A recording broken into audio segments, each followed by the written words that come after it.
오늘 본문의 내용은 그렇게 유쾌한 내용은 아니에요.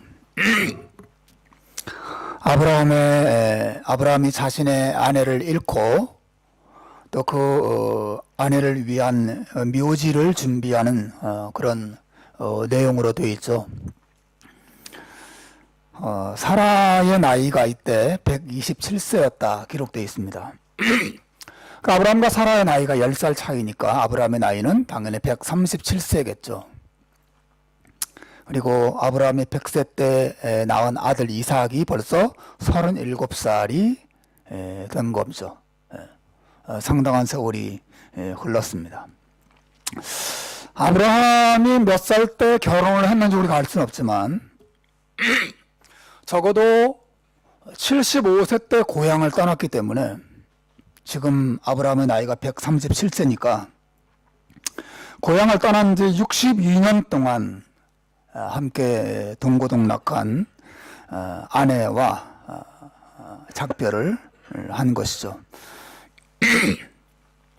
우리가 아브라함이 자기 아내를 잃고 나서 그 슬픔이 얼마나 큰 것이었는지 우리는 다 짐작할 수가 없을 거예요. 오늘 본문은 이야기합니다. 아브라함이 들어가서 사라를 위하여 슬퍼하며 애통하다가 이렇게 되어 있습니다.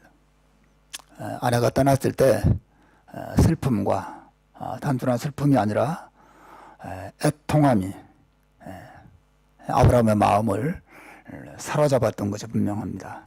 슬퍼하며 애통하다가 아브라함 생의 가장 큰 슬픔이었겠죠.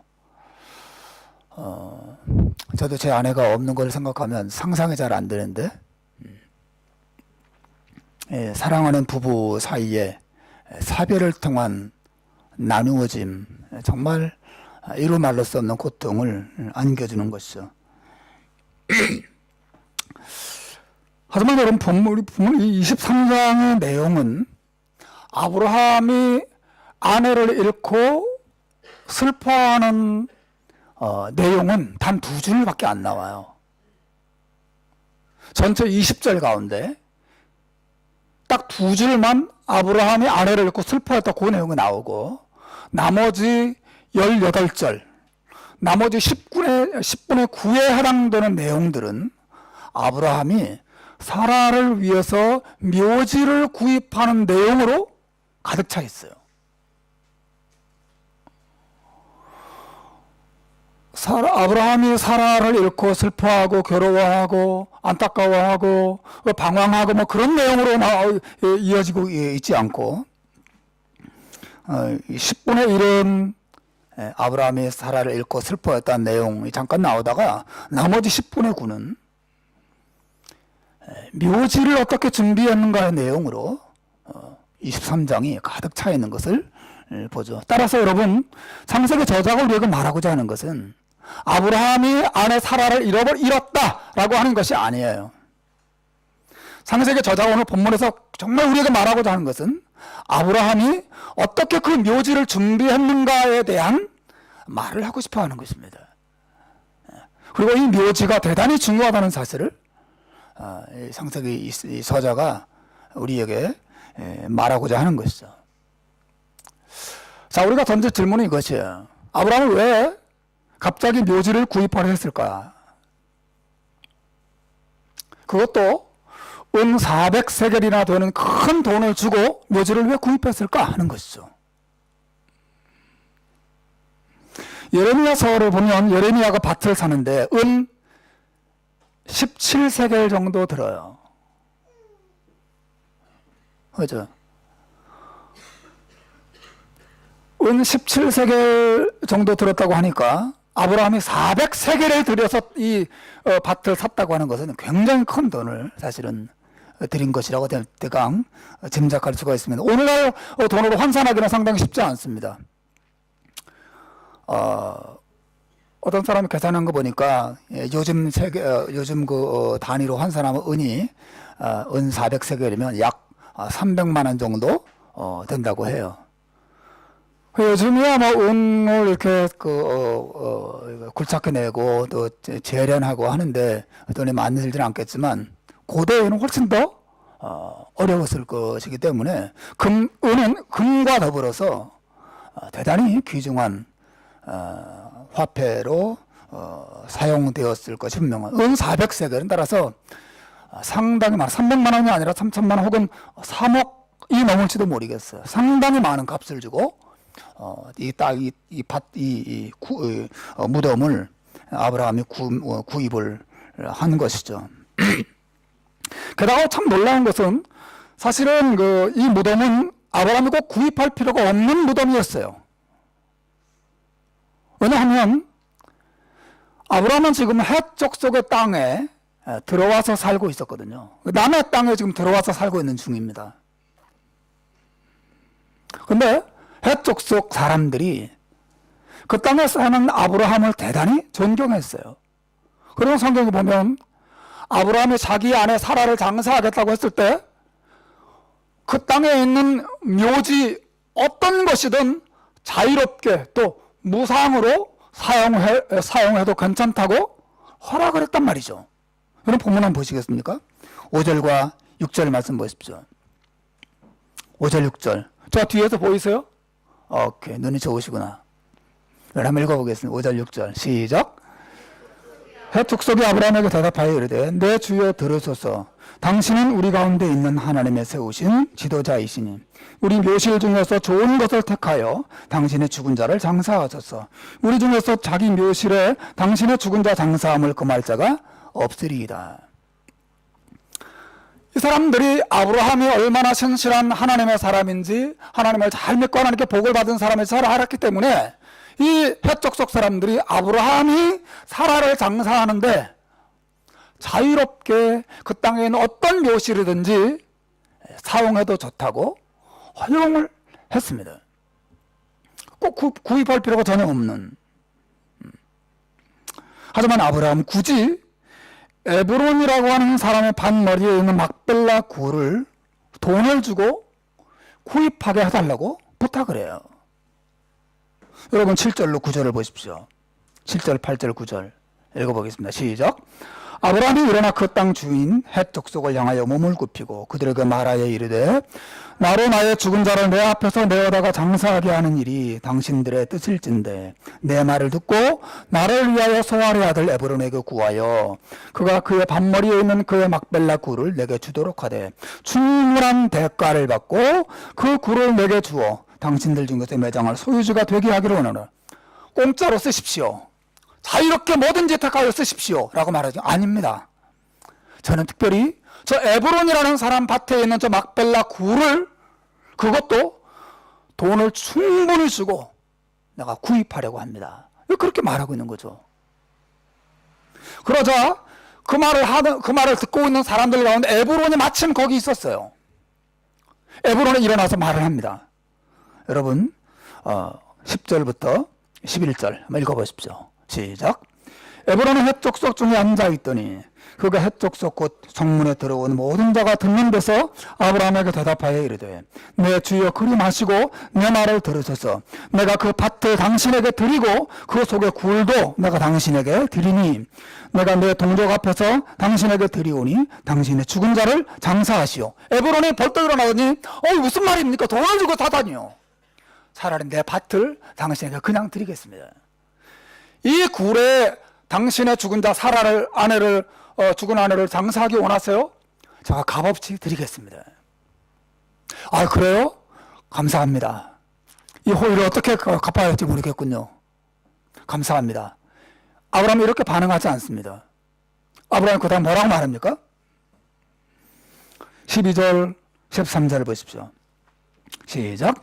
아브라함이 이에 그 땅의 백성 앞에서 몸을 굽히고 그 땅의 백성이 듣는 데서 에브론에게 말하여 이르되 당신이 합당히 여기면 청하건대 내 말을 들으시오. 내가 그 밭값을 당신에게 주리니 당신은 내게서 받으시오. 내가 나의 죽은 자를 거기 장사하겠노라. 아브라함이 고집을 꺾지 않아요. 내가 내 죽은 자를 장사하겠습니다. 그래서 헷 족속 사람들이 이 땅에 있는 어느 묘실이든 자유롭게 사용해도 좋습니다. 아닙니다.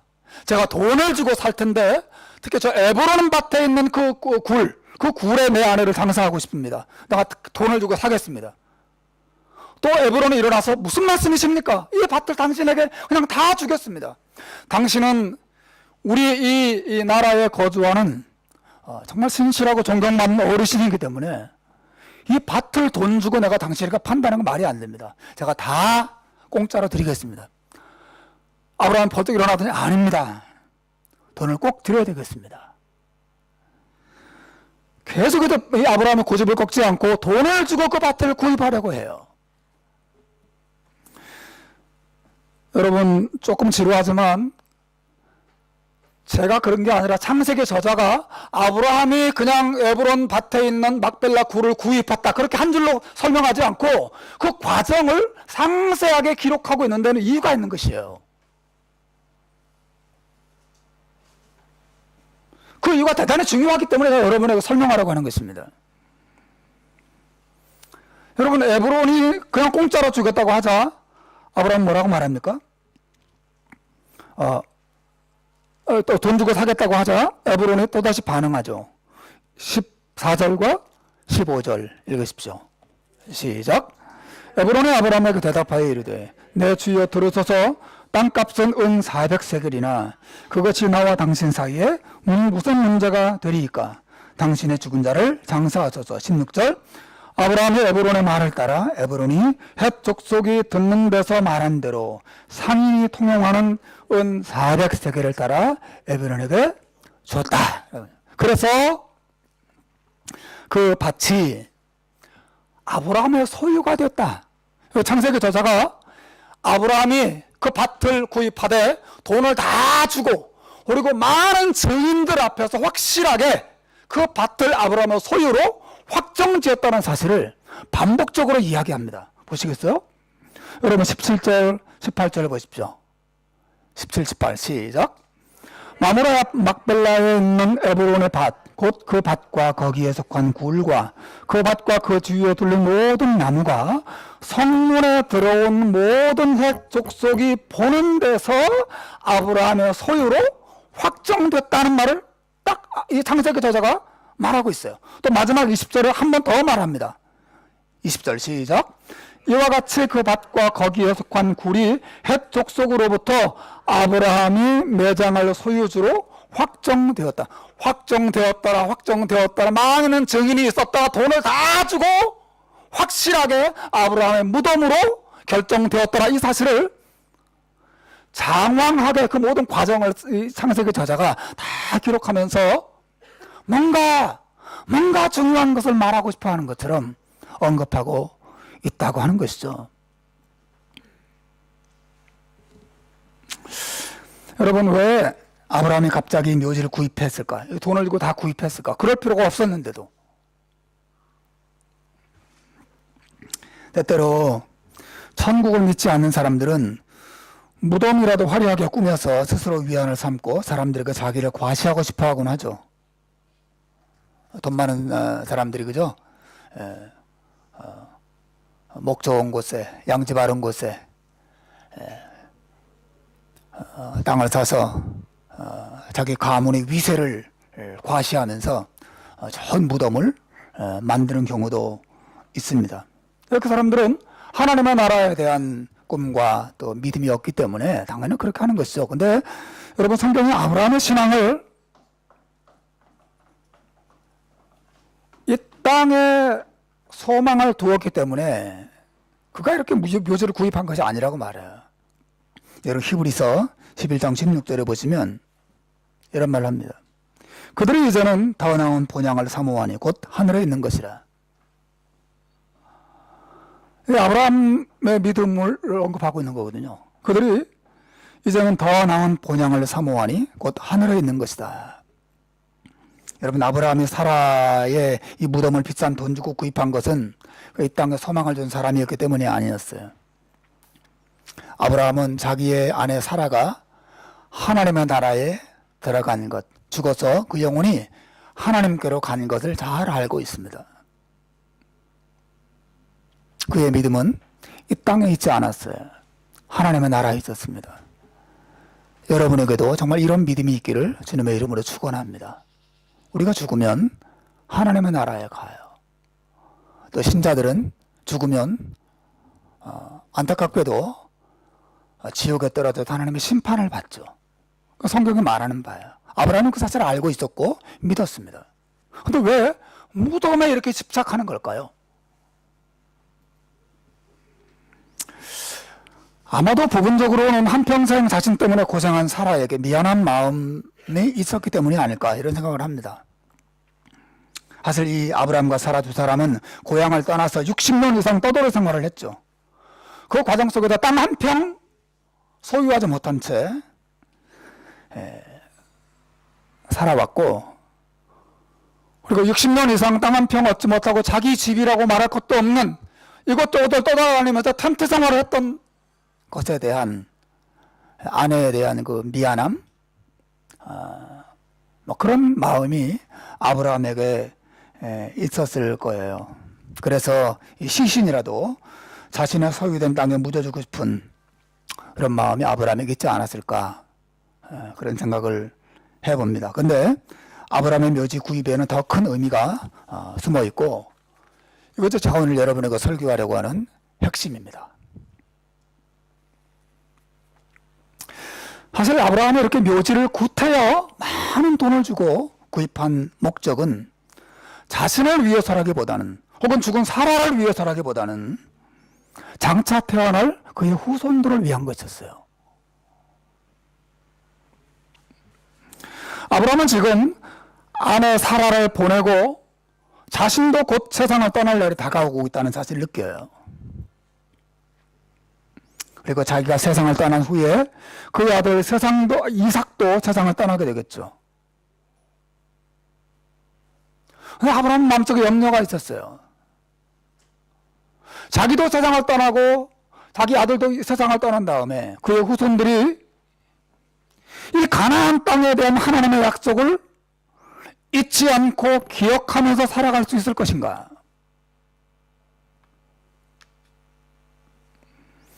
말하자면 아브라함은 자신의 세대가 세상을 떠난 후에 남겨질 후손들의 신앙을 염려하고 있습니다.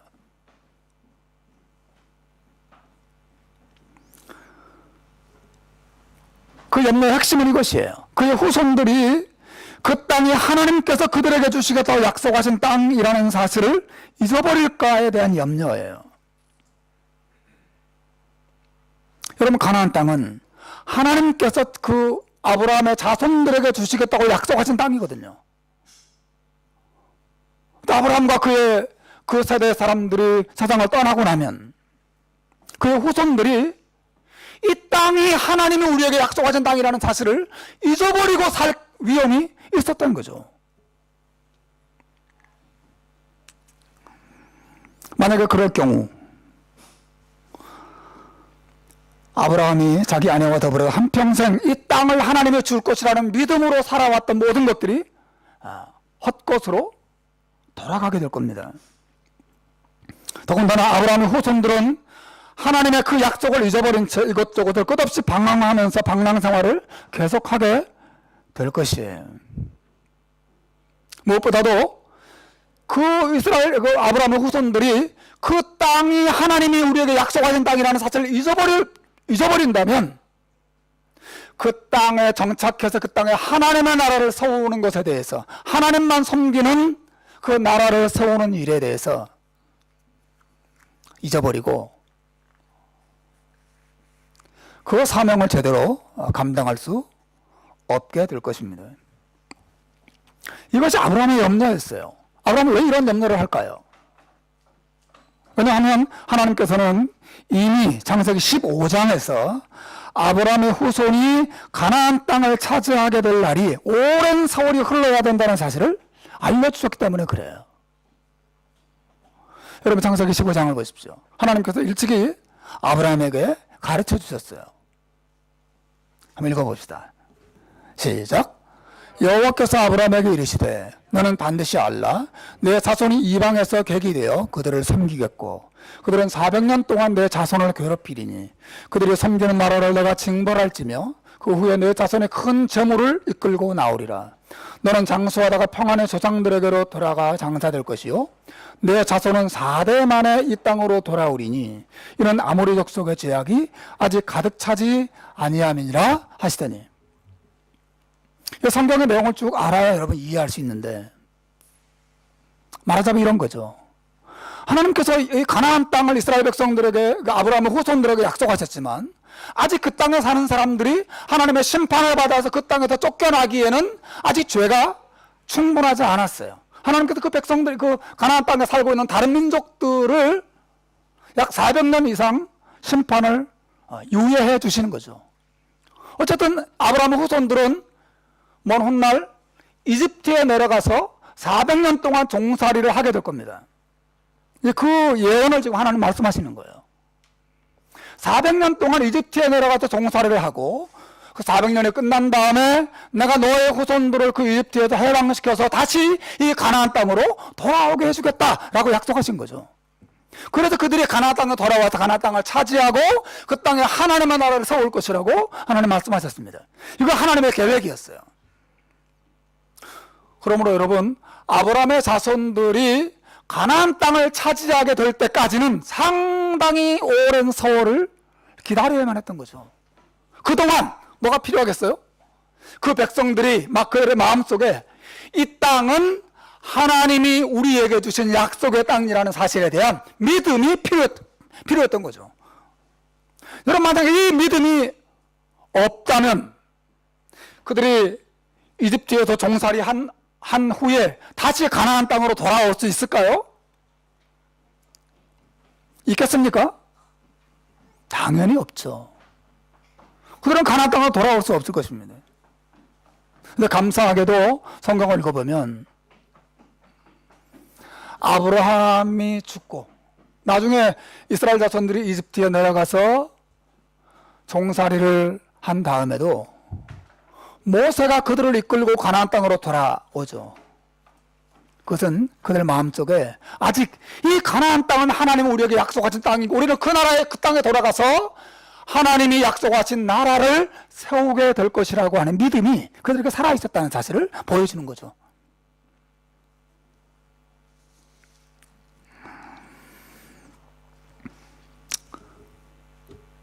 사랑하는 여러분, 제가 여러분에게 한 가지를 말했어요.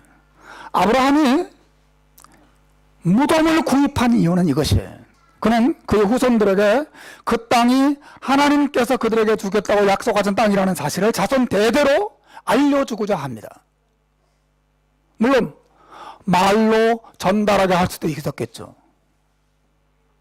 유언장을 만들어서 이 가나안 땅을 하나님이 우리에게 약속하신 땅이라는 사실을 우리 자손들에게 대대로 그 페이퍼를, 유언장을 이렇게 넘겨서 알려줄 수도, 전달할 수도 있었겠죠.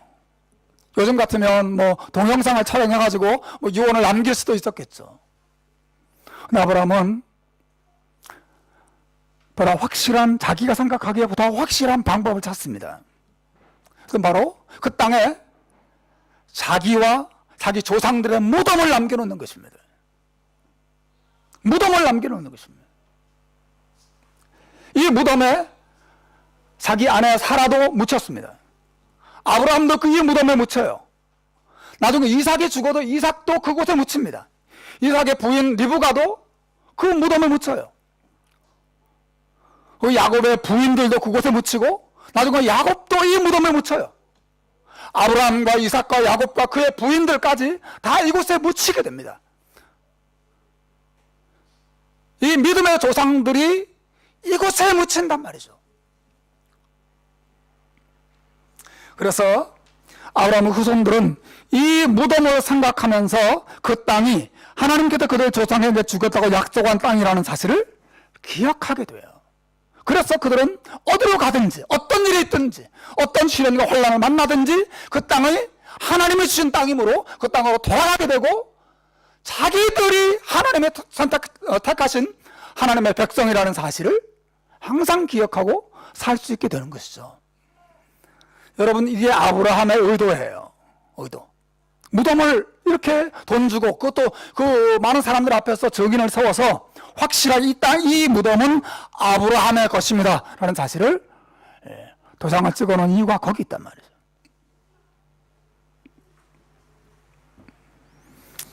사랑하는 여러분, 저는 아브라함의 이런 고민과 염려가 정말 아름다운 고민이고 아름다운 염려라고 생각해요.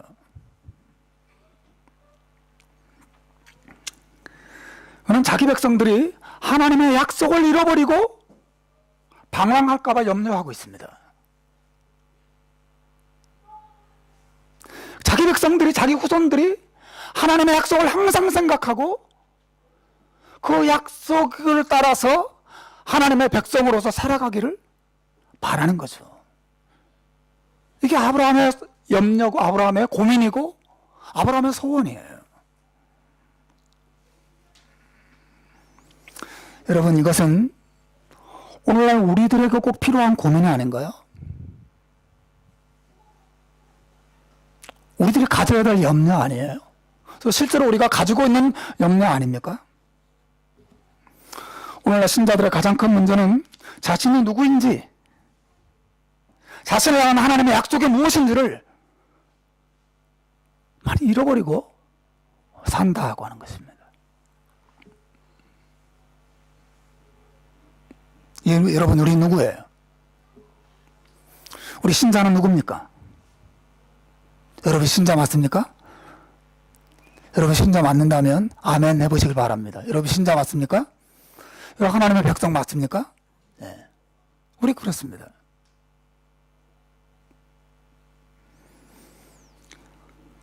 우리 생각하고 우리 자신을 하나님의 백성이라고 생각하지 못하고 나는 한국인이다.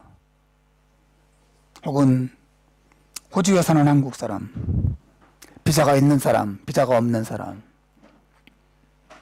잘난 사람, 또 못난 사람, 가난한 사람, 그렇지 못한 사람, 수많은 환경들 차원에서 자기를 생각하고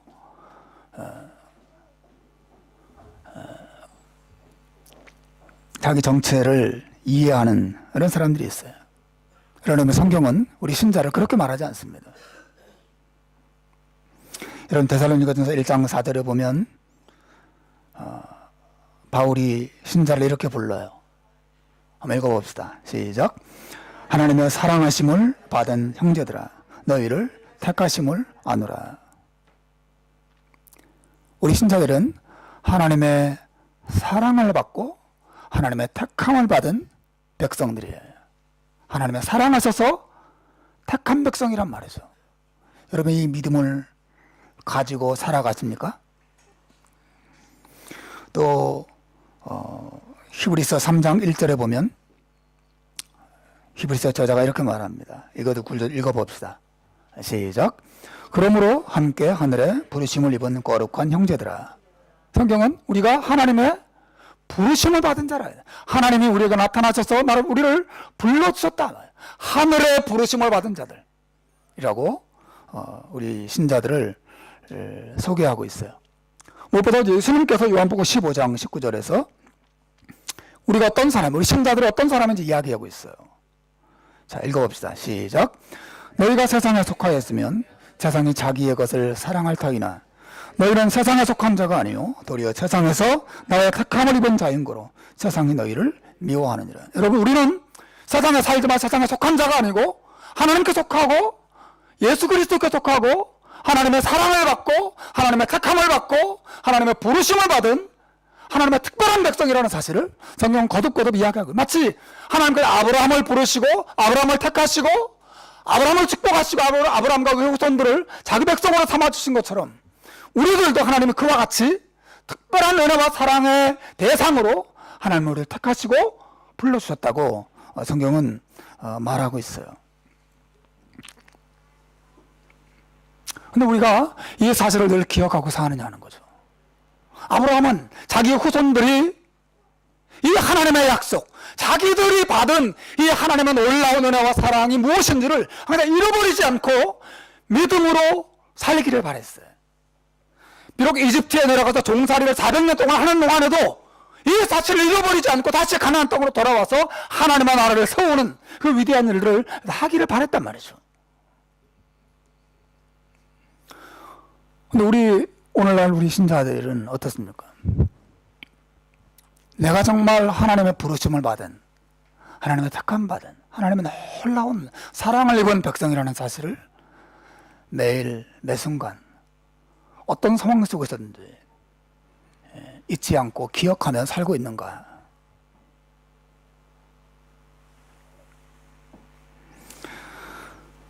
여러분 KM53이라고 하는 이름을 들어보셨어요? 이름이 좀 특이하죠? KM53. 이 이름은 지리산에 방사된 반달가슴곰 이름이에요. KM53. 또 여러분 이 기사를 많이 읽어보셨을 거예요. 이 반달가슴곰을 지리산에 풀어놓고 그 지리산에 살도록 했단 말이죠. 그런데 이 반달가슴곰이 지리산에 살지 않고 약 90km 떨어져 있는 김천의 수도산이라는 곳으로 이 반달가슴곰이 이동을 하는 거예요. 그래서 또 그 담당자들이 가서 너 왜 거기 가? 너 살 곳이 여기가 아니야. 너 지리산에 살아야지. 지리산에 살게 더 좋아. 그리고 이 반달가슴곰을 다시 지리산으로 데려옵니다. 또 데려다 놔요. 근데 몇 달 지나니까 또 이 KM53이라고 하는 반달가슴곰 몸에서 나오는 그 부착해 나오는 전파가 김천 수도산에서 또 나타나는 거예요. 또 가서 이 반달가슴곰을 데려와서 또 지리산에 풀어놓습니다. 그런데 이 반달가슴곰이 계속 어디 가는 거죠. 다시 수도산으로 들어가고 가다가 나중에 교통사고를 당해요. 교통사고를 당하지 막 팔다리 다 부서지고 막 그랬는데도 또 다시 이 고쳐가지고 지리산에 풀어놓으면 또 다시 수도산으로 돌아가는. 그래서 할 수 없이 이 녀석을 지리산에 더 이상 놔두면 안 되겠다. 다시 수도산에다가 김천 지역에 풀어놨다는 기사를 제가 최근에 읽어본 적이 있습니다. 사랑하는 여러분, 오늘날 신자들이 자기가 누구인 줄을 잊고 사는 증거가 있어요. 그것은 자기가 있어야 될 자리로 돌아가고자 하는 몸부림이 신자들에게 많이 없다는 거예요. 이 반달가슴곰처럼 내가 있어야 될, 내가 살아야 될 곳은 여기가 아니야. 나는 저쪽으로 가야 돼. 난 저곳에 살 거야. 라고 하는, 데려놓으면 또다시 가고 데려놓으면 또다시 가고 끊임없는 몸부림으로 자기가 있어야 될 자리로 끊임없이 돌아가는 그런 모습을 나타낸 것처럼 사실 우리 신자들 안에도 내가 있어야 될 자리가 어딘가를 늘 생각하고 그곳으로 돌아가는 그런 몸부림들이 우리 신자들 안에 있어야 되거든요.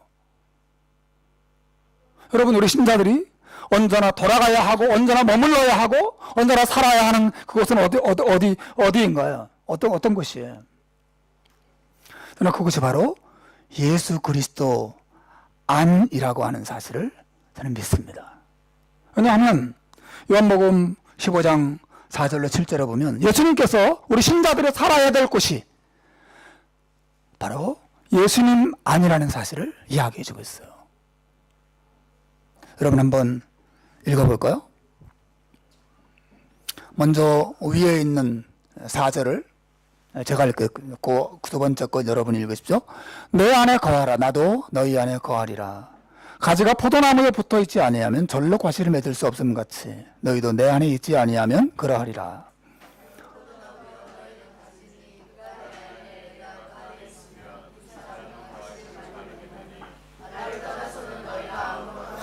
사람이 내 안에 거하지 아니하면 가지처럼 밖에 버리고 말라지나니 사람들이 이것을 모아다가 불에 던져 사르느니라. 너희가 내 안에 거하고 내 말이 너희 안에 거하면 무엇이든지 원하는 대로 구하라. 그리하면 이루리라. 사랑하는 여러분, 예수님께서 자기 백성들에게, 자기 자녀들에게 끊임없이 요구하시는 내용이 있어요. 내 안에 거하라. 내게로 돌아오고 언제나 나를 기억하고 내 품으로 돌아오고 내 안에 머물라고 말씀하시고 너희가 나를 떠나서는 아무것도 할 수 없다고 말씀하세요. 우리 신자들은 마치 그 KM53 반달가슴곰처럼 이곳을 떠났을 때 끊임없이 내가 있어야 될 자리로 돌아가는 그런 몸부림들이 사실 신자들 안에 있어야 돼요. 그게 우리가 건강하다는 증거예요. 우리가 죄에 빠지고 낙심하고 주님을 잃어버리고 게을러지고 정말 하나님이 주시는 그 은혜의 풍성함들이 마음속에서 사라져갈 때 내가 지금 여기서 뭐 하지? 내가 있어야 될 자리 여기가 아닌데 난 주님께로 돌아가야지. 이런 마음을 가지고 끊임없이 주님께로 돌아가려고 하는 이런 몸부림들이 신자들 안에 있어야 하는데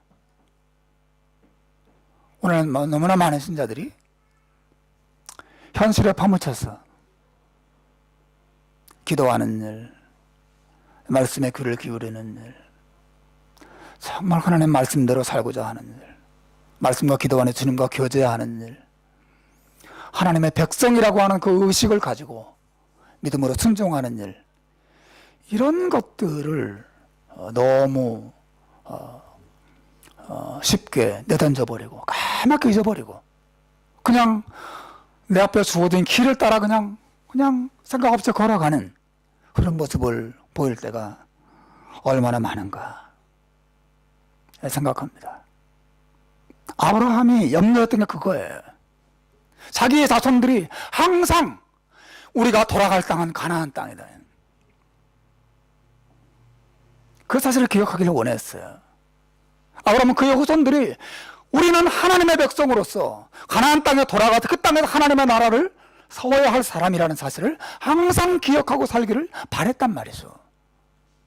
그래서 잊지 않게 하기 위해서 무덤을 만들었어요. 사랑하는 여러분,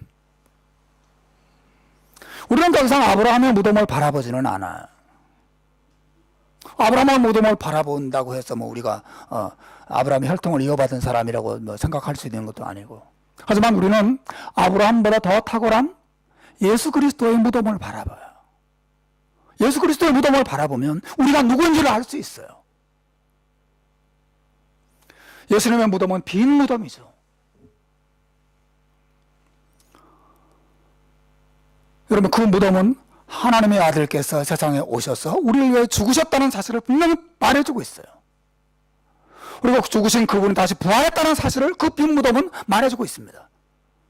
그분의 죽으심과 부활이 우리의 구원이 됐다는 사실을 그 무덤은 우리에게 말해주고 있는 것이죠. 그리고 그분의 은혜로 내가 구원받은 하나님의 백성이 되었으므로 내가 언제나 그분의 은혜 안에서 그분과 교제하면서 믿음으로 살아야 한다는 사실을 그 무덤을 보면서 우리 배울 수 있고 다시 주님께로 돌아갈 수 있게 되는 거죠.